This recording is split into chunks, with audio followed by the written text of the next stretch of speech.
하겠습니다. 아주 중요한 파트예요.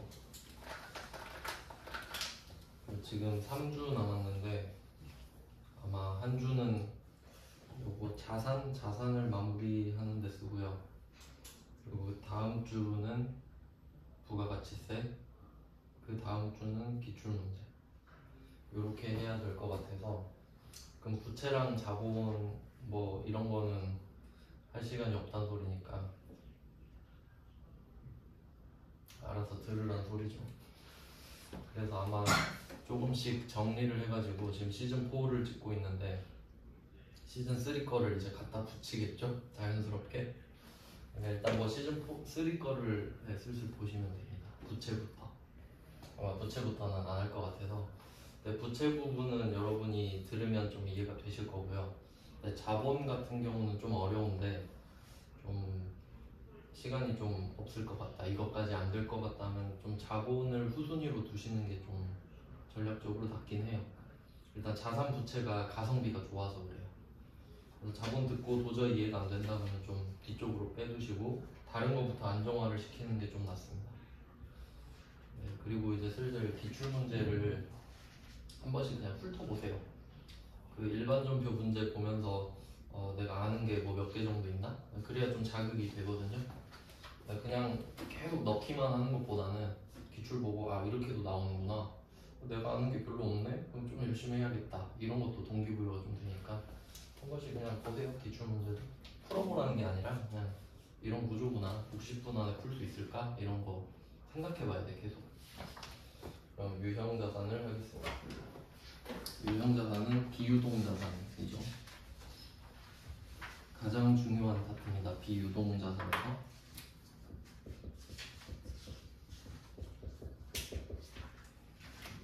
비유동자산에서 투자자산을 저번 시간에 했고요. 이제 유형자산 할 차례입니다. 투자자산은 목적이 투자였는데 계정 과목으로 말씀을 드리면 뭐 있었죠? 그 뭐 매도 가능 증권,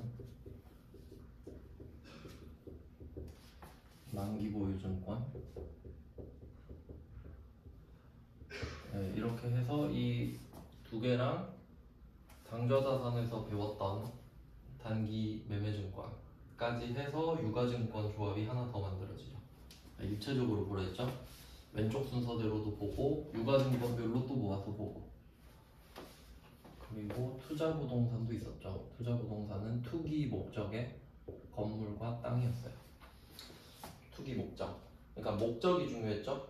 투자 목적으로 건물을 샀다, 투자 목적으로 토지, 건물 이런 걸 샀다 했을 때고, 그럼 뭐 오늘 배울 건 이렇게 나올 거예요. 공장으로 사용할 건물을 샀다, 본사 사옥으로 쓸 건물을 샀다. 그럼 그건 사용한다는 뜻이에요. 사용한다는 뜻. 그러니까 사용 목적으로 이렇게 유치하게 되지는 않을 거 아니에요. 그러니까 투기는 투기라고 하는데 사용 목적은 뭐 그 본사로 쓸 거다, 공장으로 쓸 거다, 이런 식으로 말을 할 거예요. 그럼 이게 유형자산이 되는 거죠. 그렇게 됐고요. 그 다음에 그 제일 그나마 영양가 있는 거, 퇴직연금 운용자산.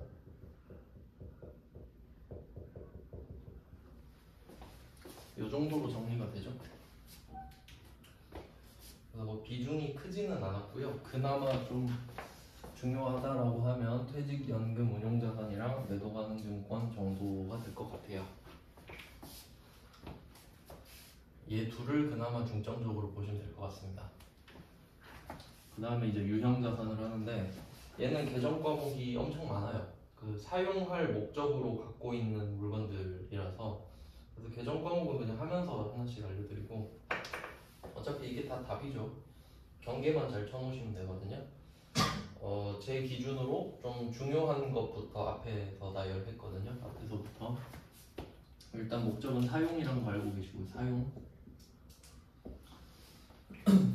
그러면 여기서 의미를 좀 도출을 해볼게요. 지금 유형자산을 하고 있는데 유형자산은 목적이 사용입니다. 내가 사용을 할 거예요. 직접 써요. 그리고 비유동에 들어가 있죠. 그러니까 요 두 개를 조합을 해야 됩니다. 이 두 개. 무슨 말이냐면 제가 그 보드마카로 얘 든 적 있죠. 요거 1,000원짜리 샀을 때 자산 처리해놨다가 버릴 때 자산 없애고 비용 처리하고. 그럼 이거 몇 번 하다 보면 현타 와가지고 사자마자 비용 처리.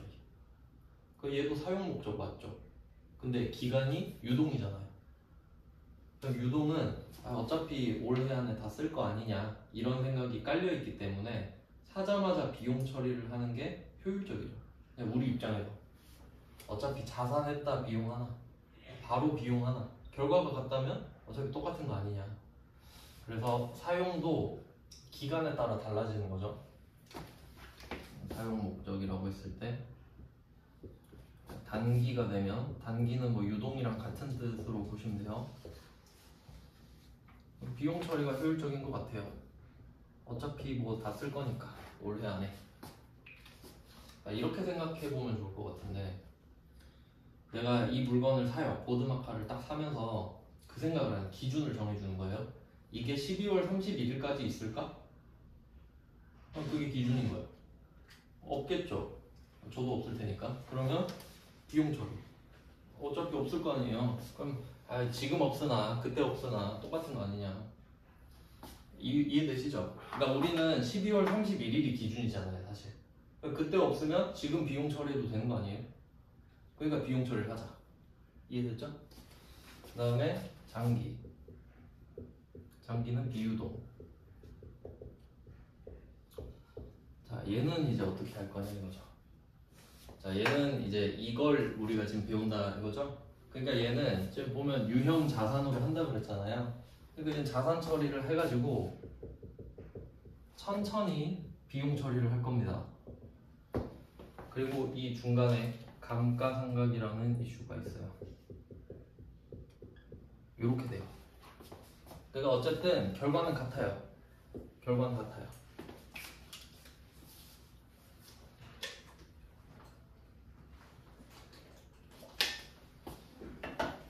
그리고 회계의 큰 원칙을 알려드릴게요. 요거를 알고 계시면 좀 편해요. 좀 그 큰 흐름이라는 게 있잖아요. 큰 흐름. 이게 진짜 중요한 건데, 회계에서 옵션을 주잖아요. 옵션 선택권입니다. 이거 해석 잘해야 돼요. 선택권을 준다라는 말은 A를 해도 되고 B를 해도 된다, 이런 느낌이에요. 그러니까 뭐 예를 들어 저 같은 경우는 여러분 여기 직접 오셔서 수업을 들으셔도 되고, 어차피 저 수업 업로드 하니까 집에서 그거 보셔도 돼요. 선택권 줬죠. 선택권을 준다라는 거는 결과가 똑같다는 소리입니다. 결과가 똑같아요. 그러니까 만약에 A랑 B 중에 선택권을 제가 드렸어요. 근데 A가 우월하잖아요. 그럼 다 A 고를 거 아니에요. 그 의미가 잘 없죠. 이해되세요? 그러니까 회계에서 선택권을 준다는 거는 결과가 같다는 소리예요. 결과적으로 최종 결과물이. 그럼 보세요. 단기든 장기든 어쨌든 다 같죠. 네, 지금 적절하진 않은데 뒤에 이쪽에서 좀 그 예시가 나와요. 비슷한 게. 그러니까 여기에서 미리 하나 말씀을 드리면은, 그러니까 이 선택권과 관련된 이슈가 뭐냐면, 뭐 나중에 배워요. 자본적 지출, 그리고 수익적 지출, 뭐 이런 말을 이따가 배우게 돼요. 그냥 이게 이런 거랑 관련이 있구나 정도만 아시면 됩니다. 그럼 지금 용어는 모르잖아요, 어차피. 그럼 우린 이것만 알면 돼요. 선택권을 줬다 그랬죠. 그럼 얘 둘의 결과는 어떻겠어요? 같겠지. 그 정도만 알면 된다고. 그 정도는 이해할 수 있잖아요. 그런 얘기를 하는 겁니다. 어쨌든 같아. 그럼 비교를 해볼게요. 이게 좀 적절한지 모르겠는데, 제가 이해를 좀 돕기 위해서 예시를 드는데 보면 저만 쉬운 경우가 좀 있어가지고 한번 그런 거는 인강 들으면서 좀 생각을 해보세요. 그래서 좋잖아요. 저도 인강 들으면서 이 부분 이해 안 되면은 좀 죄송한데 약오르더라고요. 이해되시죠? 약오르더라고. 난 안 되는데 멈추고 생각해요. 계속 생각해요. 이해되면 다시 재생하거든요. 그렇게 쓰셔야 돼요. 동영상 강의는. 동영상 강의를 뭐 다시 들을 수 있다 이런 거에 장점도 있는데 끊을 수 있다가 최고 장점입니다. 이해되시죠? 그럼 어우 씨 하고 한번 딱 멈추고 이해되면 했어 하고 같이 가야 돼. 그러니까 지금은 이해가 안 되는 게 당연하지만 그러니까 강의를 잘 활용하세요. 그러니까 저는 이걸 어떻게 생각하냐면 이 비용 있죠? 비용을 일시불이라고 생각해요. 이 비교하는 거예요. 비교 똑같단 말이 아니에요. 비용은 전 일시불이라고 생각해요. 그 다음에 자산으로 하는 거 있죠. 그러니까 1단계는 이렇잖아요. 그러니까 결과는 같은데 1단계가 다르잖아. 그럼 이때 1단계에서 자산으로 한 거는 할부 이렇게 생각해요. 그럼 일시불이랑 할부만 갖고 생각할게요. 결과가 달라요? 아니 같지. 여러분 돈 갚아야 돼요 다. 그러니까 지금 한 방에 줄 거냐 12개월로 쪼개서 줄 거냐 이거 아니에요? 그거 왜 선택권을 주죠? 똑같으니까. 그렇잖아. 이해되세요? 그런 이야기를 하는 거지. 그러니까 이 보드마카는 일시불이야. 어차피 쓰고 버릴 거 아니야. 그냥 일시불 끝. 근데 맥북을 사요. 맥북을 내가 살 거예요. 500만 원짜리를. 그럼 이거를 내가 일시불로 살 수 있어도 할부로 끊는 게 효율적이지 않나요? 왜? 오래 쓸 거잖아. 내가 맥북을 하루 쓸 거 아니잖아요. 그러니까 보드마카는 한 2, 3일 쓸 거 아닙니까? 그러면 내가 오늘 하루 돈 그냥 1,000원 써도 돼. 근데 맥북은 내가 몇 년 쓸 거거든요. 살 때는 다 그렇게 생각하죠. 그럼 내가 맥북 3년 쓸 거야 하니까 그래도 12개월 할부 정도는 가져야지. 이게 인지상정 아니에요? 그러니까 할부. 근데 어차피 뭐예요? 다 비용 처리 되잖아. 그러니까 할부는 지금 안 나가는 거지. 일단은 안 나가요. 그게 자산이야. 근데 12분의 1씩 나가죠 돈이. 그게 비용이잖아. 결국 비용이잖아. 비용. 대충 그런 느낌. 아시겠나요? 그러니까 맥북을 산 거야 지금 유형자산. 왜? 오래 쓸 거잖아요. 그러니까 할부로 끊으라고. 그러니까 감가상각은 뭐다? 할부. 엠빵 치라고요. 그러니까 지금 돈이 있고 없고를 따지는 게 아니야. 오래 쓸 건데 왜 지금 비용 처리를 다 해버리냐 이거지. 합리적이지 않은 것 같은데? 그런 느낌이죠. 그런 거예요. 네, 뭐 또 비유를 들자면은 제가 그 자동차에 관련해서 생각할 때 이거 예시가 떠올랐는데 그러니까 기름을 넣는 걸 생각해요. 기름, 유류비. 제가 한 달에 한 10만 원, 15만 원 이 정도 쓰는데 출퇴근만 하는데 그 정도 써요. 근데 이거를 만약에 내가 12개월 할부로 하면 어떻게 되겠어요? 기름 넣을 때마다 계속 쌓여있겠죠. 할부가 무한 할부. 그럼 누가 갚아줄 거예요 이걸? 그렇죠. 이상하죠 이건. 그러니까 유류비는 일시불이 맞죠. 왜? 이번 달도 쓸 거고 다음 달도 쓸 거니까. 그럼 그건 단기에 가깝다 이거지. 그러니까 일시불로 해라. 맞죠? 근데 자동차 보험료 제가 180만 원 나오거든요. 그럼 이거를 일시불로 낼 수 있어도 좀 내는 거 좀 그렇지 않아? 기분이 막 엄청 유쾌하진 않지. 그러니까 12개월 할부. 뭐 이자 해봤자 얼마 안 나오니까. 그럼 저는 자동차 보험료를 15만 원이라고 생각해요. 한 달에. 그럼 그건 합리적이지 않나요? 왜냐면 진짜 1년 동안이잖아. 1년 동안 비용이 180이잖아요. 그럼 나는 그걸 12개월 할부로 맞추겠다는 거야. 이해되세요? 그런 느낌이야. 이거 하고 있어요. 할부, 감가상각. 이제 초벌은 다 됐죠? 그러니까 유형자산 하면 뭐가 떠올라야 된다? 감가상각. 유형자산 하면 할부이거든요. 장기 할부. 그럼 이거 비용 처리가 계속 되겠구나. 돈이 한 달에 한 번씩 빠져나가겠구나 라고 생각을 하셔야 돼요. 그리고 용어를 좀 생각해보면 제가 그 G80으로 이야기했었잖아요. 그 타고 싶긴 한데 좀 제 나이에 타기가 좀 그래가지고 좀 그렇지 않나요? 제가 막 내리면은 저 새끼 카푸어네 뭐 이럴 거 아니에요. 어울리지도 않고. 그럼 감가상각의 뜻은 감가는 가치 감소죠. 가치 감소. 요건 참고로 그 뉘앙스가 사용입니다. 사용. 요건 듣기만 하세요. 적지 마시고. 회계에서는 감가가 있고 손상이 있어요. 감가는 내가 사용하면서 가치가 떨어지는 거라서 예측이 가능한 거예요. 맞죠? 내가 소비 패턴을 알잖아. 자동차 얼마나 타는지. 그럼 1년에 이 정도 같이 떨어지겠지 알잖아요. 근데 손상은 뭐냐면 지하 주차장에 대놨는데 막 물난리 나갖고 막 옛날에 차 다 잠긴 적 있죠. 그런 건 손상. 예측 불가능. 느낌 아시겠죠? 그러니까 감가는 사용해서 가치가 떨어진 걸 말을 해요. 왜냐면 손상도 가치가 떨어지긴 했잖아요. 근데 사용한 건 아니잖아. 이게 약간 좀 그런 식으로 표현을 하는데 우리는 손상은 안 배워요. 비교하려고 알려드린 거예요. 그 다음에 상각, 이거 중요해요. 이거 회계 용어예요. 들어본 적 있지 않아요? 대손상각비 할 때. 그러니까 아 이거 패턴이구나, 회계 용어구나. 그럼 상각은 그러니까 뜻만 알려드릴게요. 상각은 결과적으로 비용이 된다는 뜻이에요. 이거예요. 처음에 뭔지 몰라도 돼. 그러니까 처음에 뭔지 몰라요. 근데 상각을 했대. 그럼 비용이 됐다는 뜻이에요. 그럼 한번 예를 들어볼까? 대손상각비 비용이 됐죠? 감가상각비 비용이 된 거예요. 그러니까 대손상각을 하든 감가상각을 하든 결과는 비용이 됐다예요. 일단 결과는 그래. 그럼 대손은 왜 비용이 됐냐? 받을 수 있는 걸 못 받아서. 받을 수 있는 걸 못 받게 돼서 기분이 나빠졌잖아요. 그래서 비용이 됐잖아. 그러니까 대손상각이라고 그래요. 돈을 못 받아서 기분 나쁘다고. 대손상각. 그럼 감가상각은 뭐겠어요? 내가 자산을 샀는데 쓰다 보니까 가치가 떨어지네? 그럼 비용 처리를 해야겠네? 그럼 감가상각. 비용 됐죠? 그러니까 이런 것들을 알아놓으면 좋은 거지.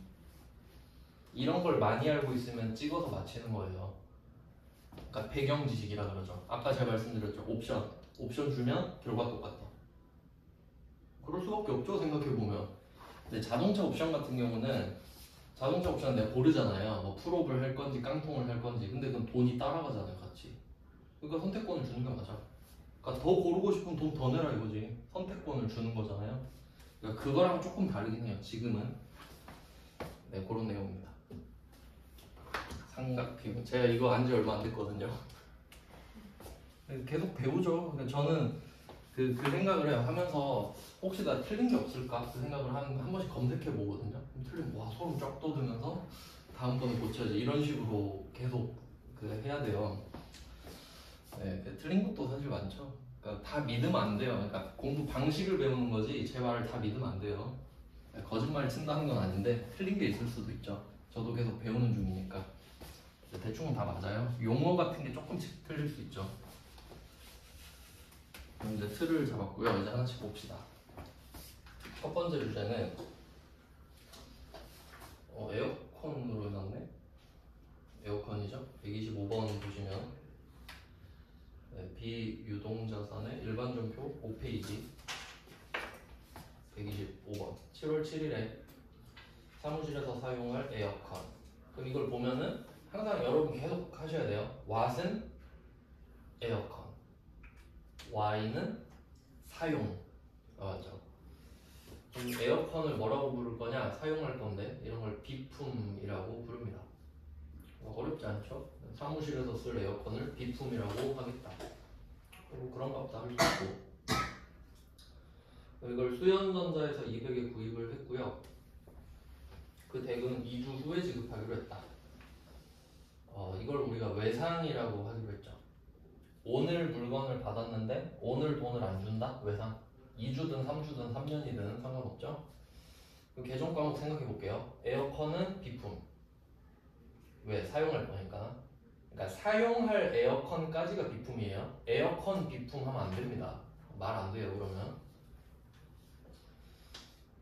이제 대충 좀 맥락 아시죠? 계속 같은 거 하고 있으니까. 그 다음 2주 후에 지급하기로 했다. 이거 외상인데 외상은 개정 과목이 아니잖아요. 그럼 그 개정 과목을 찾아야겠죠. 그 외상했으니까 외상매입금? 미지급금이죠. 이유는 원재료 아니니까 계속 그냥 공식 집어넣는 겁니다. 미지급금이 나오겠고, 그 다음 에어컨 설치 비용이 나왔어요. 우리가 에어컨을 살 때 이유를 생각해 볼게요. 에어컨을 우리가 왜 살까요? 그러니까 바라는 걸 생각해 볼게요. 에어컨을 사면서 우리가 생각하는 거. 찬바람 나오고 있는 거 생각하고 있죠. 그럼 에어컨만 덜렁 사왔어 지금. 그 에어컨이 배송이 왔어요. 200짜리가. 그 택배기사 아저씨는 놔두고 가겠죠? 그럼 이제 찬바람이 나오나요? 안 나오지. 또 설치 기사님 불러서 설치해야 되죠. 설치를 해야 찬바람이 나오니까. 그러니까 기준이 뭐냐면요. 우리가 자산을 살 때, 자산을 내가 사잖아요. 자산을 살 때 바라는 상태. 제가 만든 말인데 바라는 상태. 그러니까 방금 에어컨 샀죠. 에어컨 상태 뭐예요? 찬바람 나오는 거 생각하고 있죠 지금. 그럼 그 돈까지 더해야 돼. 그러니까 이 상태가 될 때까지 취득 부대 비용을 더하는 거예요. 알겠죠? 기준. 그때까지 다 더해.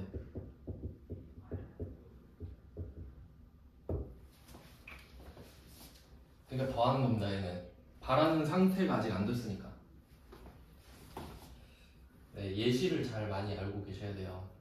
제가 앞에서 들었던 예시가 이거였을 거예요. 옷을 샀다. 옷. 근데 옷을 딱 사면서 뭔 생각해요? 아, 입으면 예쁘겠지, 지금보다 낫겠지 이 생각하면서 사잖아요. 근데 사는데 놔두고 갔어. 근데 겁나 긴 거예요. 바지가 3m야. 못 입잖아요. 그럼 일단 첫 번째 택배비를 내야 갖다 주고, 그 다음에 수선을 해야 맞게 입고, 그럼 내가 뭐 바라는 상태가 될 때까지 택배비 더하고 수선비 더해야 돼요. 그 상태가 될 때를 취득한 거니까. 알겠죠? 그러니까 뭐 에어컨 설치 비용 이런 거 외우는 게 아니에요.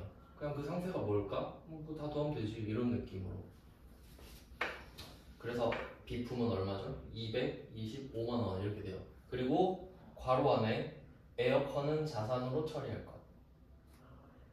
요거 앞에서 비슷한 거 말씀드린 적 있는데 의미가 있나 없나 생각해 볼게요. 의미가 있습니다. 그럼 또 이렇게 생각할 수 있겠죠? 아니 에어컨을 뭐 누가 1년 쓰고 버리나요? 이럴 수 있잖아요. 그래서 제가 극단적인 예시를 드는 게 있는데, 항상 똑같은 예시를 드는데, 만약에 내가 비트코인 채굴을 해요. 그럴 수도 있죠? 제가 한다는 건 아니에요. 만약에 한다고 하면 작업장을 하나 만들었어요. 그럼 열이 얼마나 많이 나겠어요? 그럼 어떻게 해요? 쿨링 시스템이 있어야겠죠. 에어컨을 쓰는 거예요. 거기다가 24시간 풀가동.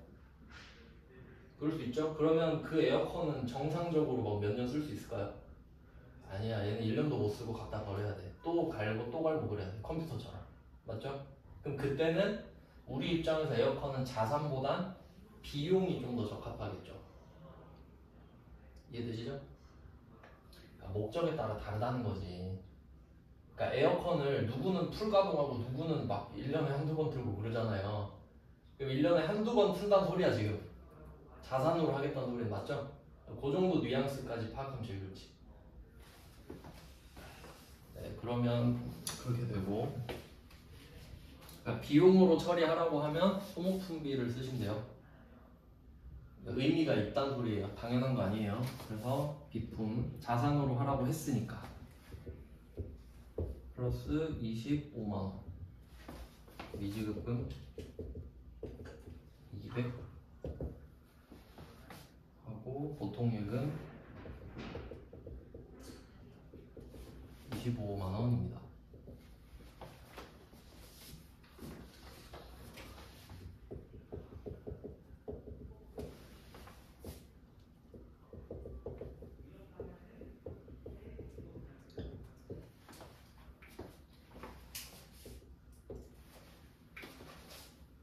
이렇게 답이 나오는데,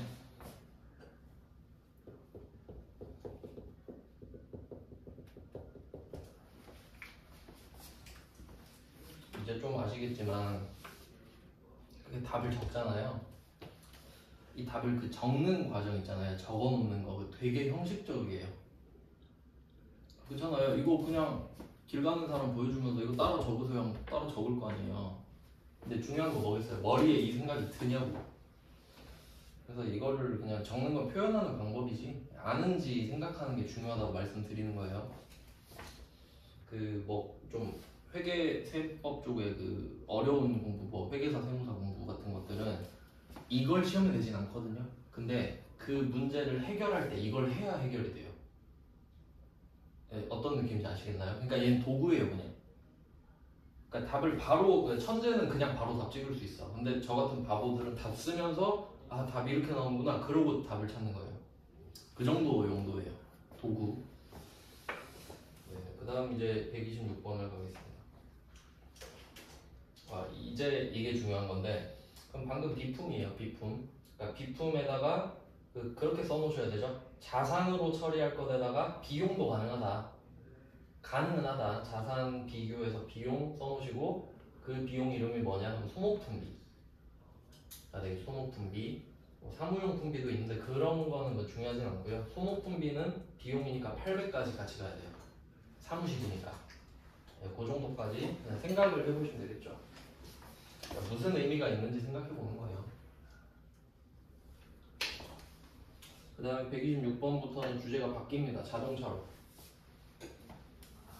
사실 자동차가 시험에 잘 나오는데 비품은 그냥 한 문제밖에 없어가지고 그냥 하고 치우려고 맨 처음 해버렸어요. 실제로 자동차가 거래가 많잖아요. 이슈가. 그럼 126번을 보시면 여기부터는 자동차입니다. 125번은 그냥 비품이었고요. 자동차는 어디까지 나오냐면 130번까지가 자동차예요. 126부터 130까지 해서 자동차 이렇게 뭐 대충 끊어놓으시면 되겠고요. 그 다음에 126번에 중요 표시하겠습니다. 요게 굉장히 중요한 이슈입니다. 이거 진짜 중요한 거예요. 얘는. 그러니까 답이 어렵다는 게 아니라 이거는 좀 알고 계셔야 된다. 머릿속에. 제가 이렇게까지 강조하는 건 잘 없어요. 그러니까 막 제가 회계에서 중요하다고 하는 거 있죠. 뭐 매출원가 그 정도로 중요한 거예요. 이게.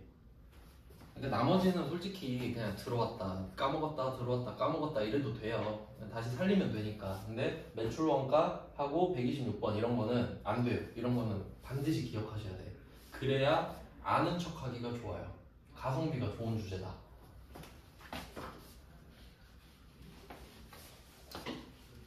이 이슈를 뭐라고 할 거냐면요. 진짜 중요 표시 하셔야 돼요. 얘는 눈에 잘 띄게 하셔야 돼요. 얘는 주제가 장부금액입니다. 장부금액. 이제 대충 얘가 왜 중요한지 아실 거예요. 헷갈리니까요. 네, 그럼 126번 한번 상황을 볼게요. 일단 강조는 해드렸고요. 3월 22일 대표이사 이만수 씨로부터 시가 3천만 원의 업무용 차량을 증여받고 취득세로 210만 원을 현금으로 지출하였다.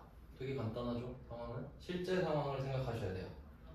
대표이사가 갑자기 오더니 요새 힘들어? 장사가 잘 안 돼? 표정이 좀 안 좋네? 차라도 좀 내가 타던 거 G80 구형이라도 탈래? 요새 힘드니까 이거 타고 힘내? 이런 느낌이야 그냥. 그러면 이 사람이 주잖아요. 그럼 어떤 데이터가 있냐면 대표이사 이만수 씨가 G80을 지금 나한테 주는 거예요. 그럼 이 사람이 산 가격이 있겠지. 그 산 가격이 있겠죠. 그러면 그 가격이 있을 텐데 여기서 말을 하는지 봐봐요. 안 하죠. 왜 말을 안 하는지 생각해볼까? 안 궁금하니까. 우리 안 궁금해요. 그러니까 지금 대표이사가 주면은 요새 힘든데 괜찮아요. 표정 관리하고 있겠죠? 속으로 아싸 G80 탔나 이 생각하죠. 그러면 집 가서 뭐해? 바로 SK 엔카 들어가서 이거 몇 년식 몇 킬로 탄 거 얼마지? 바로 검색하죠. 그래서 3천이 나온 거야. 대표가 주면서 요새 이거 한 3천에 이러면서 주진 않겠지. 그냥 줬는데 내가 집 가서 찾아본 거야. 씨 개꿀이네. 3천짜리 준다고? 이렇게 된 거지. 그럼 이제 차를 취득을 하면 새 차든 중고차든 7%의 취득세를 내야 돼요. 그러니까 딱 됐지. 7% 210만 원. 그럼 취득세를 내는 겁니다. 그럼 이거 취득 부대 비용이죠. 그럼 이건 누구나 알아. 취득 부대 비용인 걸. 근데 이 차가 얼마짜리냐고 이건데요. 그래서 그걸 장부금액이라고 한 거야. 지금 차를 받았잖아요. 차를 받았는데 이 차를 장부에 얼마로 적을 거야? 얼마로 적어야 돼요? 그래서 지금 우선순위를 정해드릴게요. 첫 번째 취득원가입니다. 두 번째 공정가치입니다. 공정가치는 시가라고 해석하시면 돼요.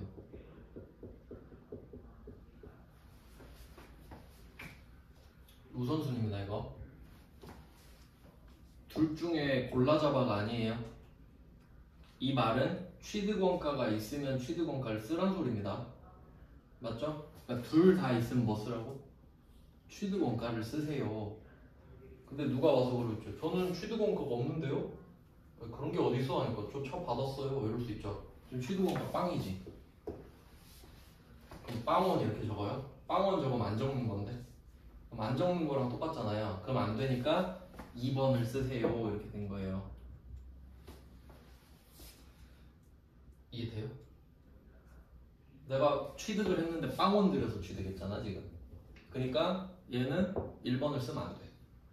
2번을 쓰세요. 얼마예요? SK 엔카가 보니까 3,000이죠? 그럼 3,000이야. 거기에 210을 더해라 이 말이지. 그러면 옆에 같이 하나 써주세요. 이거를 2,000에 샀다. 2,000만 원에 매입했다. 비교 2,000만 원에 매입했다. 이렇게는 다 틀립니다.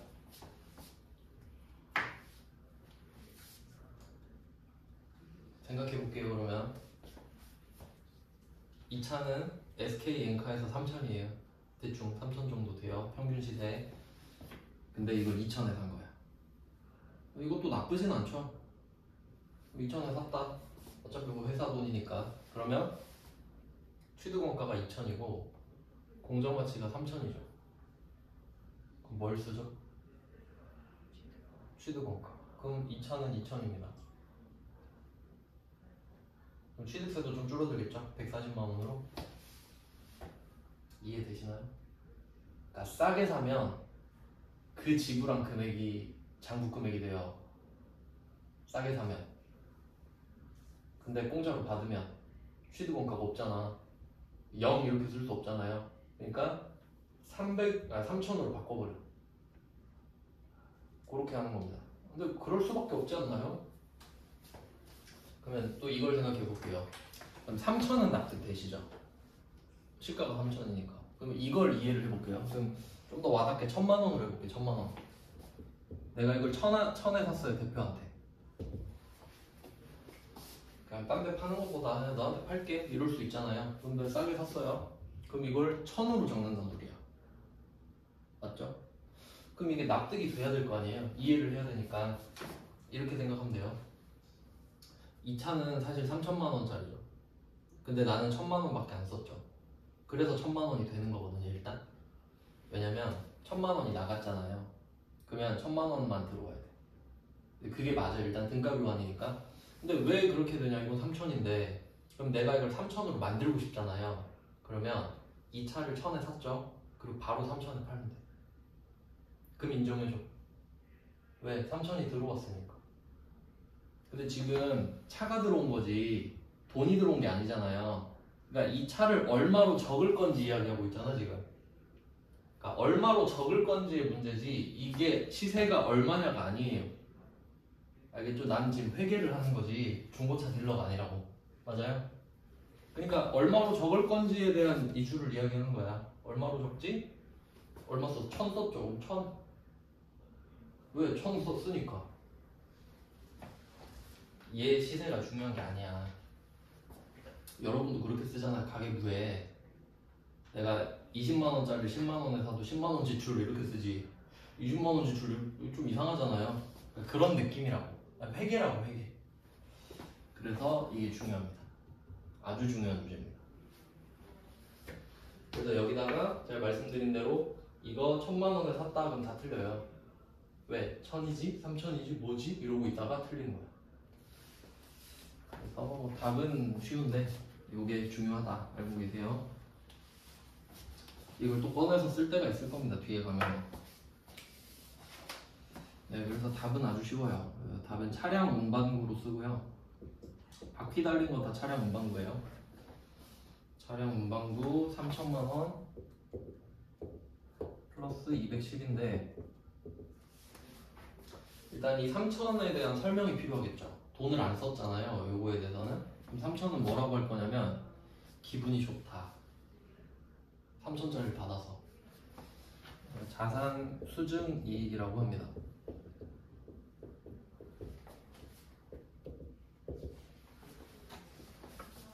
자산 수증 이익.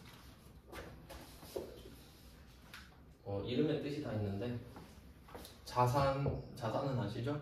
수증은 뭐냐면 수는 받을 수예요. 증은 주는 건데 아예 받았다고 해야 맞겠지. 그게 좀 애매하긴 한데 증정 받았다 뭐 이런 말 할 때 증 그 증이거든요. 나 증이 주는 거고 수가 받는 거다. 그러니까 증여의 반대예요 이게. 그러니까 증여는 증정하다 수여하다거든요. 내가 줄게 그럼 증여자야. 그래서 보통 그 증여세 들어보셨나요? 증여세? 증여세도 참 기분 좋은, 어떻게 보면 나쁘지만 좋을 수도 있죠. 안 내는 사람도 있으니까. 증여세 내면 증여받았던 소리잖아요. 그러면 증여세는 증여자가 내는 게 아니야. 수증자가 내죠.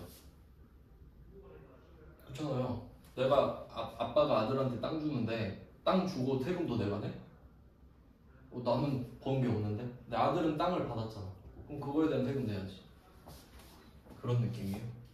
그러니까 수증은 받았다는 뜻이에요. 받았다. 그러니까 기분 좋잖아요. 그러니까 이렇게 용어를 잘 알고 있으면 공부하기가 쉽죠. 그러니까 수익이잖아요. 받았으니까 기분 좋지.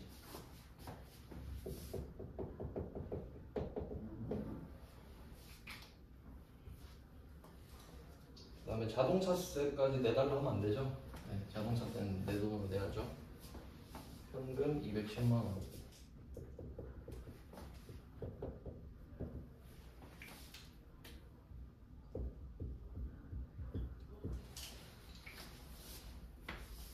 이렇게 됩니다. 그래서 얘를 저가로 샀을 때까지 예시를 알고 계시면 되고요. 세무 2급 건데도 넣었습니다. 중요해서. 네, 이거는 네, 나올 확률은 좀 적지만 회계를 이해하는 데 중요하다고 말씀을 드린 거예요. 세무 2급 수준으로 넣은 거니까. 그 다음에 127번이랑 128번은 같은 문제입니다. 127이랑 128은 같은 문제예요. 똑같다라고 표시해 두시고.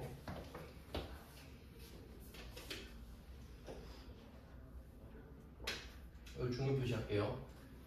얘는 시험에 좀 자주 낼 것 같아요. 내면 많이 틀리기 때문에 내면 많이 틀립니다. 그러니까 좀 그 중요도는 여러분이 알아서 좀 표시하세요. 느끼는 게 다르니까. 그러니까 127이랑 128은 내면 잘 틀리기 때문에 잘 낼 겁니다. 그럼 빈도수는 여러분이 좀 유추할 수 있겠죠. 그러면 일단 무슨 상황인지 볼까요? 한 개만 제대로 하면 돼요. 일단 127번을 넣어놨는데 세무 2급 거죠. 취득세 등 100만원. 취득세 등이라는 거는 취득세랑 그 기타 부대 비용들을 말해요. 그러니까 차를 이 돈 안 내면 못 사요 이 뜻이에요. 그러니까 100만원 안 내면 차를 못 삽니다 이 뜻으로 받아들이시면 돼요. 그 다음에 공채 매입액. 자, 여기다 채자가 채권이에요. 그럼 공채는 그 뭐 공개 채용 이 뜻은 아니겠죠? 그러면 그 채권이 누가 발행하느냐에 따라 이름이 바뀌는 거예요. 그 기억나세요? 채권 발행? 채권을 발행했다. A가 채권을 발행했다. 이거 외우셔야 돼요. A가 채권을 발행했다. A가 돈 빌렸다. A가 돈 빌렸다. A가 돈 빌렸다. 차용증서 주면서 야 이거 갖고 있으면 내가 돈 갚을게. 맞죠? 그럼 이제 A가 누구냐에 따라 채권이잖아요 지금. 국가면 국채. 국가면 국가가 돈 빌렸다. 그럼 공공기관 광주광역시가 발행했어요. 그럼 공공기관이 돈 빌렸다. 공채. 그 A가 회사예요 회사. 일개 그냥 회사. 그 회사채. 이렇게 돼요. 채권의 이름이 요렇게 바뀌어요. 누가 돈 빌렸는지에 따라. 그러면 이때 뭐가 시험에 나올 수 있냐 생각해 볼게요. 우리가 이 국채, 공채, 회사채를 살 수 있죠. 살 수 있죠. 살 때 단기 매매 증권 가능, 매도 가능 증권 가능, 만기 보유 증권도 가능하겠네. 채권이니까. 살 때는 다 살 수 있지. 제가 국채든 공채든 사채든. 근데 내가 A가 될 수도 있잖아요. 그럼 우리 국가 아니죠? 안 나오겠죠? 공공기관 아니죠? 지방자치단체도 아니고. 그럼 우리 뭐죠? 회사죠. 그럼 요게 부채에서 나오겠네. 회사채. 사채로 나와요. 사채. 요런 느낌입니다. 그러니까 이게 중간중간에 연결고리를 잘 그 정리를 해주셔야 돼요. 그러니까 배웠는데 모르면 좀 그렇지 않아요? 기분이 진짜 안 좋아요. 배웠는데 아 뭐였지? 막 이러면. 그렇기 때문에 정리를 잘 합니다. 그래서 결론은 뭐예요? 광주광역시가 나한테 돈을 빌릴 심산인 거야. 근데 왜 뜬금없이 내가 차를 사는데? 이게 옛날에 만들어진 법인데, 옛날에는 차가 귀했잖아요. 아주 옛날에 한 50년 전 생각해야 돼요. 진짜 옛날. 그때 차가 귀해서 차길도 없고 그냥 차 막 다닐 때 사람이랑 같이. 그럼 누가 차를 산대. 그럼 광주광역시가 와요. 차 사신다면서요? 돈이 많으신가 봐? 저 돈 좀 빌려주세요. 그런 법이에요.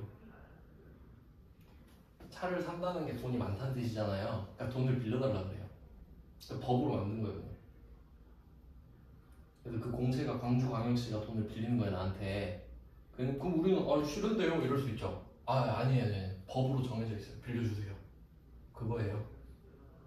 그러니까 결론은 뭐냐면, 여러분 차 살 때 광주에 돈 빌려줘야 돼요. 팩트라고.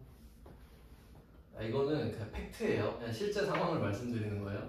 그러니까 나오지. 막 가상현실을 막 이야기하는 거 아닐 거 아니야. 실제로 그렇습니다. 뭐 지역개발 채권 이런 식으로 해가지고 심지어 이자가 없는 걸로 알고 있는데. 그래서 어떻게 알겠어요? 보통은 그냥 팔아버려요.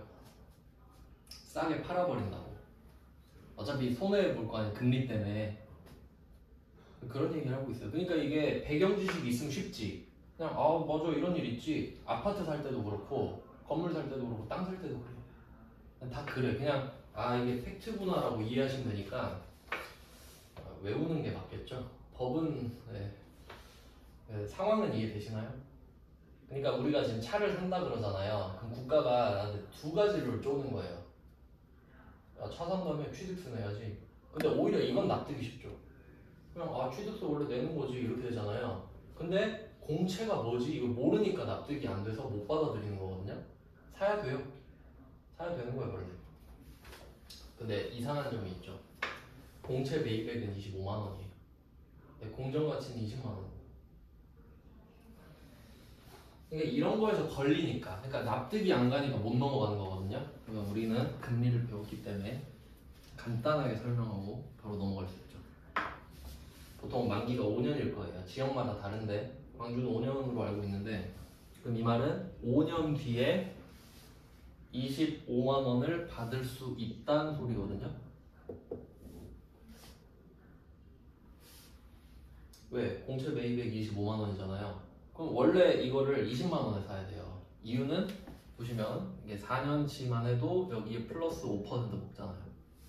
그러니까 복리로 들어가거든요. 그러니까 대충 어떤 느낌이냐면 0에서 1로 갈 때 5%가 추가되죠. 그러니까 105%가 되는 거란 말이에요. 그럼 105%가 된 상태에서 1년이 또 지나가면 105%에 105%예요. 복리로 들어가 계속. 그럼 이렇게 계속 맞물려 들어가면 얘가 25만 원이 된다는 소리야. 20만 원, 그러니까 이런 느낌이에요. 20만 원 곱하기 1.05의 5승 뭐 이런 느낌이에요. 이자가 5번 되잖아. 1번, 2번, 3번, 4번, 5번 이렇게 해야 25만 원이 되는 거라고 지금 구조상. 결론, 금리 때문에 지금이 싸다. 이것만 알면 된다 그랬죠. 그러니까 그냥 이렇게만 생각해. 이게 다 필요 없고 그냥 이렇게 합시다. 죄송해요. 자꾸 시비 거는 건데. 그냥 이렇게 합시다. 내가 5년 뒤에 25만 원을 받아. 안 어렵죠 이거? 안 어렵죠? 근데 금리가 5%예요. 금리가 5%. 그러니까 금리가 0보다 크면 당연히 오늘 얘는 25만 원보다 싸. 어떤 바보가 5년 뒤에 25만 원 주는 채권을 25만 원에 사요? 바보야? 야, 여러분이 돈을 빌려줄 수 있어 지금. 근데 하나는 은행에 예금해. 은행에 예금하면은 25만 원을 지금 넣으면 5%를 1년 뒤에 줘요.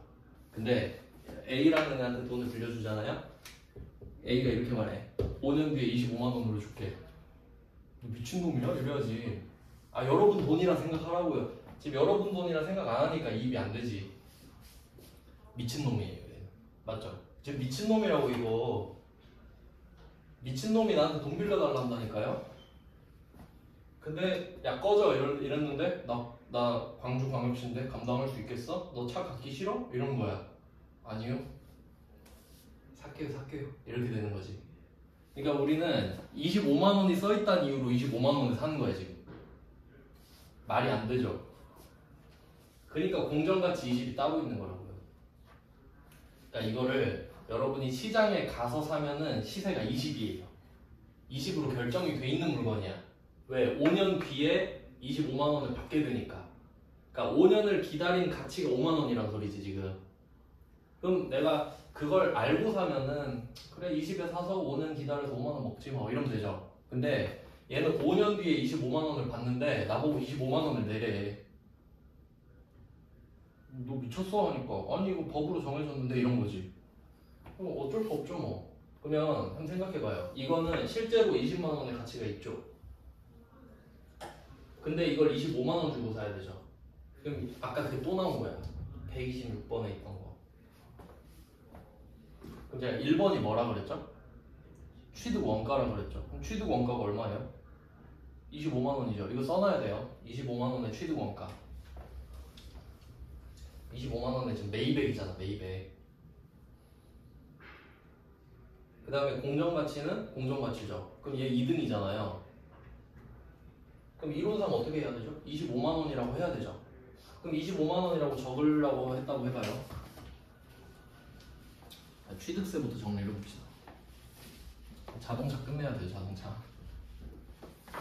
그러면 취득세부터 해볼게요. 취득세는 차량 운반구 102조. 이건 쉬워요. 얘가 이 100이 126번에 210만 원이랑 똑같잖아요. 맞죠? 그냥 플러스인데, 그러니까 얘는 따로 낸 거예요. 따로. 원래 이게 맞잖아요. 126번은 하나의 점표로 처리할 거 써있죠. 억지 부리고 있는 거죠. 그러니까 취득세 따로 내는 게 맞잖아. 그러면 차값 따로, 취득세 따로, 차량 운반구 이렇게 해야죠. 그 다음에 공채 매입액, 얘가 문제죠. 그럼 일단 우리가 현금을 얼마 썼는지 생각해봐요.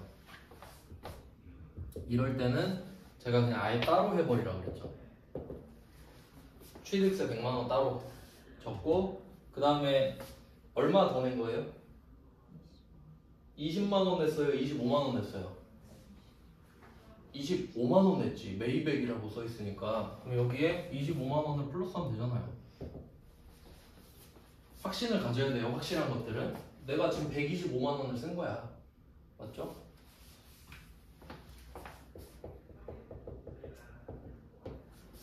자, 이렇게 됐어요. 그 다음에 차량 운반구 이제 얘가 문제인데, 근데 내가 25만 원을 준 거 팩트인데, 그래서 25만 원 썼죠? 취득원가. 이게 좀 어려워서 정리 잘 하셔야 돼요. 그럼 여기도 25만 원이 와야 되잖아요.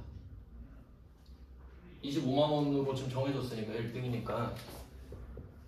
근데 그거는 아까 제가 말씀드린 그 원칙은요, 상식적일 때 통하는 거예요. 상식적일 때.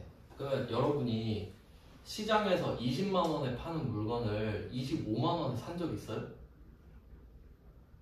그런다고 사? 안 사죠. 안 사면 되지. 딴 데서 사거나. 그러니까 말이 안 되잖아요, 이건. 그러니까 이건 말이 안 돼. 그럼 아까 싸게 산 건 말이 되죠.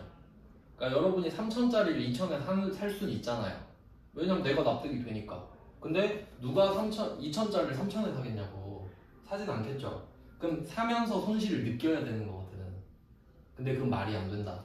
그럼 우리는 이거 보면서 25만 원을 쓰긴 썼는데 실제로 내가 얻은 거의 가치가 20만 원이죠.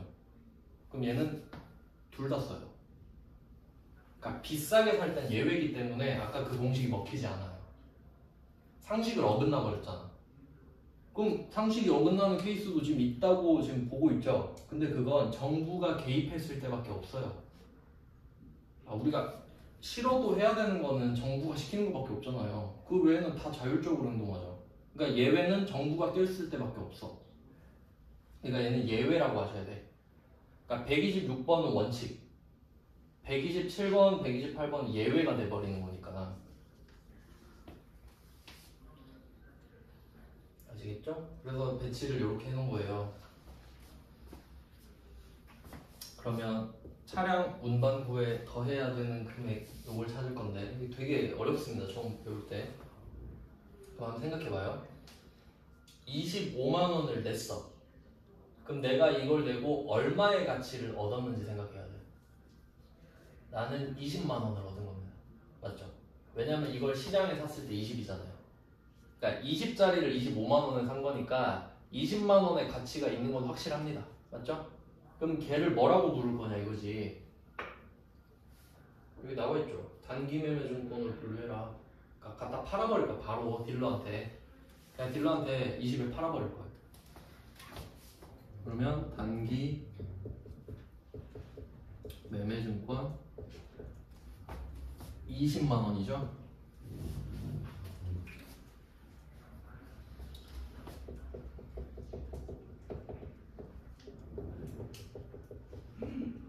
자, 요거 이해되시나요? 취득세 100, 공채 20. 이해돼요? 내가 25만 원을 줬지만 가치가 20이잖아요. 그러니까 얘는 두 번째 게 같이 나오는 거야. 두 번째 게 공정가치잖아요. 예외니까 둘 다 나와요. 예외니까.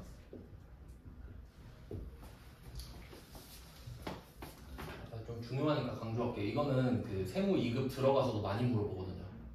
왜냐면 이때 이해가 안 돼서 그때 다시 생각하다 또 이해가 안 되는 거거든요. 그러니까 이거 진짜 중요한 거예요. 그러면 이렇게 생각하시면 돼요. 내가 1번이 취득 원가를 쓰려고 했어요. 25만 원. 그럼 이것도 25만 원 이렇게 써야 되거든요. 그럼 그렇게 썼다고 할게요.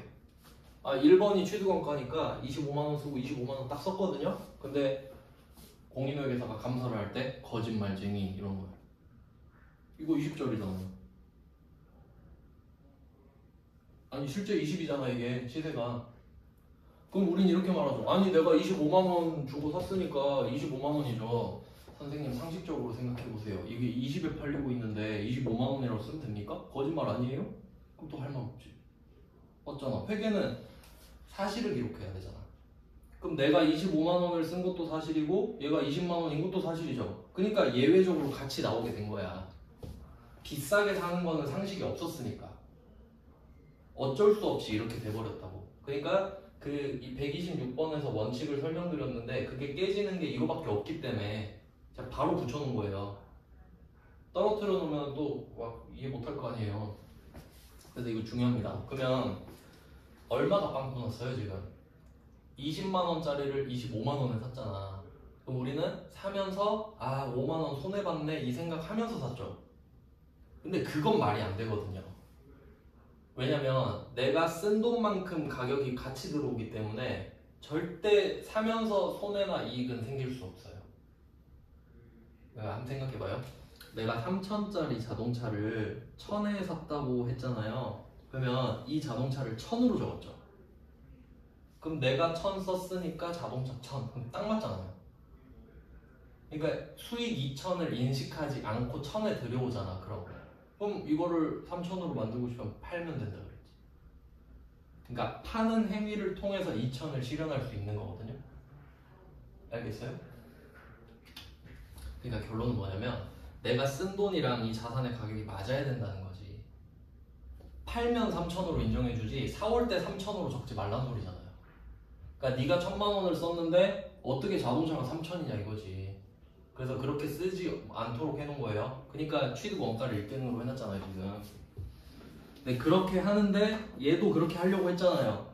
그걸 딱 생각하고 내가 3천짜리 차를 사도 1,000만 원을 내면 이 차는 1,000만 원이니까 그럼 내가 이걸 20짜리를 25만 원에 사도 25만 원으로 적어야겠다 이 생각을 똑같이 하는 거잖아요. 그래야 원칙에 맞으니까 그럼 이것까지는 괜찮아. 25만 원에 썼어. 그래서 얘도 25만 원 쓰려고 그랬는데 아 선생님 그건 아니죠 라고 회계사가 막아버린다. 거짓말 하지 마세요 이러잖아요. 그러니까 우리가 거짓말 안 하려면 어떻게 해야 돼? 얘도 적고 얘도 적어야지. 방법이 없잖아요. 그러니까 이건 뭐 예외라고는 했지만 상식이에요. 그쵸? 그럼 지금 5만 원이 빵꾸가 나버렸죠. 그럼 우린 5만 원을 손해본 거거든요. 그럼 그 5만 원을 손해를 안 볼 수 있어요. 어떻게 안 볼 수 있죠? 차를 안 사면 되죠. 지금 이 차 안 사면 되잖아. 업무용 차량을 구입하면서 라고 했잖아요. 그럼 안 사. 5만 원 기분 더러워서 안 사겠네. 그럼 되잖아. 5만 원 손해 안 보죠 그럼. 심지어 100만 원도 손해 안 본다 그러면? 맞죠? 그럼 이 100만 원이랑 5만 원은 같은 급이라고. 내가 이 차를 타고 싶으니까 100만 원도 내고 5만 원도 손해보는 거 아닌가요? 그러니까 5만 원도 여기에 추가가 되는 겁니다. 요게 포인트입니다. 결론이에요. 가격이 이렇게 되잖아요. 이렇게 5만 원이 떠버리잖아요. 그럼 5만 원은 우리는 알고 있어. 기분이 나쁘다는 걸. 그럼 걔를 어떻게 받아들일래? 이 차 갖고 싶으면 5만 원 손해 봐라 그냥 이거죠. 그러니까 어떻게 보면은 이게 그 기분이 나쁠 수 있는데 해자입니다. 어떻게 보면. 왜냐면 취득세는 뭐예요? 그냥 앉아갖고 야 100만 원 갖고 와 이거죠. 그럼 우리 100만 원 갖다 바친단 말이에요. 근데 20짜리를 25만 원에 사라면 기분 나빠해. 하지만 얘는 20은 준 거예요. 5만 원밖에 빵꾸 안 났다고 사실 얘는. 그러니까 차 살 때 손해 두 번 봐요. 취득세. 그냥 갖다 내는 거지. 100만 원 손해 봤죠? 두 번째, 이 공채를 강제로 사야 돼요. 우리는 이 공채를 강매를 당해요. 강매. 그럼 이 강매를 당했을 때 차이가 나는 금액 있죠. 차이가 나는 금액이 기분 나쁜 금액 아닌가요? 그러니까 그 기분 나쁜 금액이 차량 운반료가 되지. 차 때문에 그 5만 원 포기했으니까. 그러니까 잘 생각해 보면은 이 취득 부대 비용을 어떻게 해석하시면 되냐면 걔 때문에 기분 나쁜 금액이 얼마냐 이거 찾으면 돼. 그럼 아까 에어컨 때문에 기분 얼마나 나빴어? 아 25만 원 더 쓸 줄 몰랐지. 기분 나쁘죠? 그럼 더해. 그럼 자동차는 차 사느라 지금 취득세 때문에 100만 원 기분 나쁘죠? 근데 거기다 공채를 또 강매를 하네 나한테? 그럼 강제로 샀어요. 근데 이걸 또 사보니까 시가로 산 줄 알았는데 5만 원 또 손해봐. 그럼 기분 또 나쁘죠? 그럼 우리가 이 1번, 2번 상황 취득세랑 공채 매입을 통해 기분 나쁜 금액이 얼만가요? 이게 문제인 거야. 그럼 105만 원 맞잖아. 지금 우리가 125만 원을 냈죠. 이건 쉽죠? 이거부터 구해야 돼. 그러니까 이걸 기준으로 딱 잡아놓고 125만 원을 썼네. 100만 원 어디다 썼지? 취득세니까 그래 취득세 자동차 값에 붙여. 차 때문에 지금 100만 원 썼으니까. 그리고 25만 원 어디다 썼지? 이거로 공채 샀어요. 그럼 20만 원짜리 공채는 들어왔어 일단. 그리고 5만 원이 없잖아요. 그럼 그 5만 원 뭐지? 걔는 그냥 차에 붙여야지 뭐. 취득세랑 똑같은 거니까. 그러니까 얘가 시험에 잘 내겠지 않습니까? 취득세를 누가 틀리겠어요? 더하면 되는데. 근데 공채는 상황을 모르니까 외우거든요 보통. 근데 당연히 공정가치가 낮겠죠. 그리고 그 차이가 나는 금액 5만 원이랑 취득세랑 같은 개념이라 생각하시면 되는 거지. 그러니까 지금 컨셉이 취득 부대 비용이잖아요.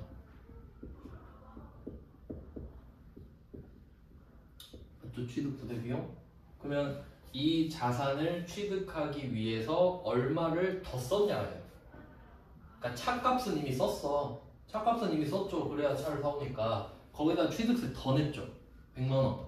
그리고 5만 원 손해 더 받잖아. 이런 내용입니다. 그러니까 얘는 정확히 말하면 차액이지. 차액. 매입액과 공정가치의 차액. 이게 취득 부대 비용이 되는 겁니다. 기분이 나쁘니까. 요거 이론에서 말 문제를 엄청 많이 내요. 이거 자동차를 끝내고 싶었는데 너무 오래 해가지고 한번 끊었다가 가겠습니다.